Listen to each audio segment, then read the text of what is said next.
Autor Adam Smith. Narración por mi persona, Benjamín. Introducción y plan de la obra. El trabajo anual de cada nación es el fondo del que se deriva todo el suministro de cosas necesarias y convenientes para la vida que la nación consume anualmente, y que consiste siempre en el producto inmediato de ese trabajo, o en lo que se compra con dicho producto a otras naciones. En consecuencia, la nación estará mejor o peor provista de todo lo necesario y lo cómodo que es conseguir según la proporción mayor o menor que ese producto, o con lo que él se compra, guarde con respecto al número de personas que lo consumen. En toda nación, esa proporción depende de dos circunstancias distintas. Primero, de la habilidad, destreza y juicio con que habitualmente se realiza el trabajo. Y segundo, de la proporción entre el número de los que están empleados en un trabajo útil y los que no lo están, sean cuales fueran el suelo, clima o extensión territorial de cualquier nación en particular. La abundancia o escasez de su abastecimiento anual siempre depende, en cada caso particular, de esas dos circunstancias. Además, la abundancia o escasez de ese abastecimiento parece depender más de la primera circunstancia que de la segunda. Entre las naciones salvajes de cazadores y pescadores, toda esa persona capaz de trabajar está ocupada en un trabajo más o menos útil y procura siempre conseguir, en la medida de sus posibilidades, las cosas necesarias y convenientes de la vida, para sí misma o para aquellos miembros de su familia o tribu que son demasiados viejos o demasiado jóvenes o demasiado débiles para ir a cazar o a pescar. Sin embargo, esas naciones son tan miserablemente pobres que por pura necesidad se ven obligadas o creen que están obligadas a veces a matar y a veces a abandonar a sus niños, sus ancianos o a los que padecen enfermedades prolongadas para que perezcan de hambre, o sea, devorados por animales salvajes. Por el contrario, en las naciones civilizadas y prósperas, numerosas personas no trabajan en lo absoluto y muchas consumen la producción de 10 veces y frecuentemente 100 veces más trabajo que la mayoría de los ocupados, Y sin embargo, la producción del trabajo total de la sociedad es tan grande que todos están a menudo provistos con abundancia. Y un trabajador, incluso de la clase más baja y pobre, si es frugal y laborioso, puede disfrutar de una cantidad de cosas necesarias y cómodas para la vida mucho mayor de la que pueda conseguir cualquier salvaje. Las causas de este progreso en la capacidad productiva del trabajo y la forma en que sus productos se distribuyen naturalmente entre las distintas clases y condiciones del hombre en la sociedad son el objeto del libro primero de esta investigación.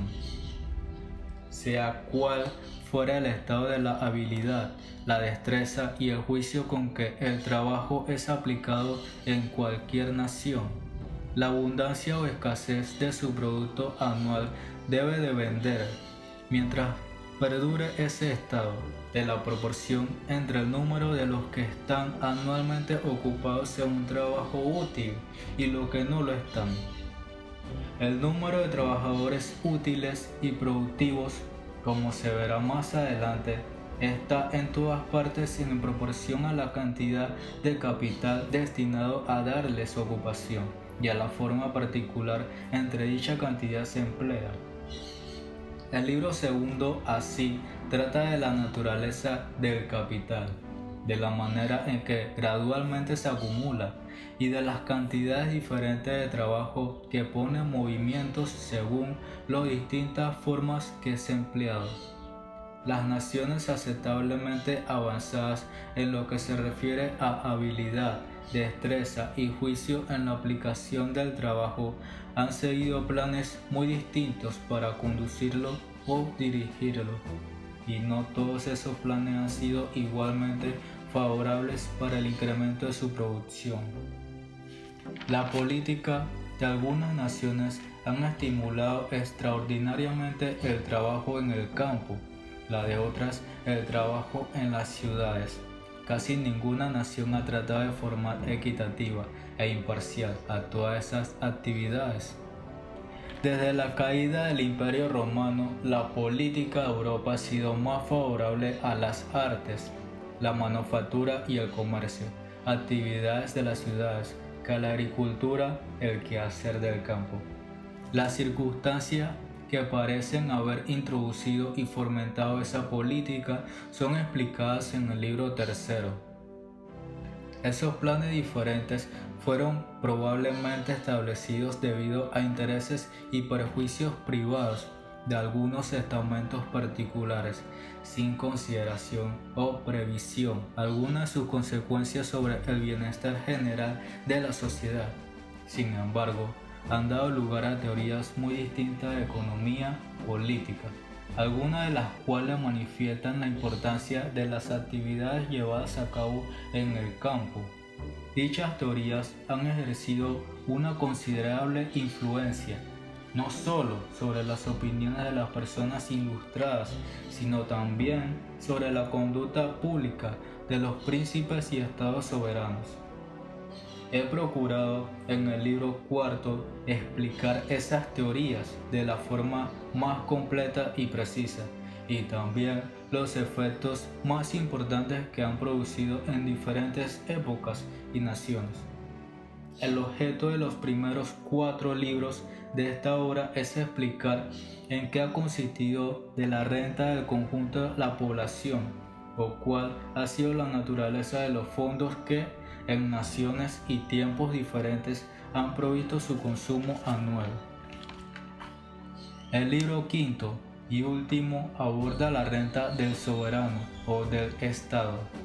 En este libro intento mostrar, en primer término, cuáles son los gastos necesarios del Estado, cuáles de estos gastos deben de ser sufragados por el conjunto de la sociedad y cuáles solo por una parte específica o por unos miembros particulares de la misma. En segundo término, cuáles son los diversos métodos mediante los cuales se pueden lograr que toda la sociedad contribuya a afrontar los pagos que corresponden a la sociedad en su conjunto, y cuáles son las ventajas e inconvenientes principales de cada uno de esos métodos. Y en tercer y último término, cuáles son las razones y causas que han inducido a casi todos los estados modernos a hipotecar una fracción de sus ingresos o a contraer deudas, y cuáles han sido los efectos de tales deudas sobre la riqueza real, que es el producto anual de la tierra y el trabajo de la sociedad. Wow, muy bien explicado. Qué arte, como dice él. Y espero que le haya gustado la narración, que lo hice regular, creo. Lo puedo hacer mejor. Sí, solamente estoy fluyendo. Y muchas gracias.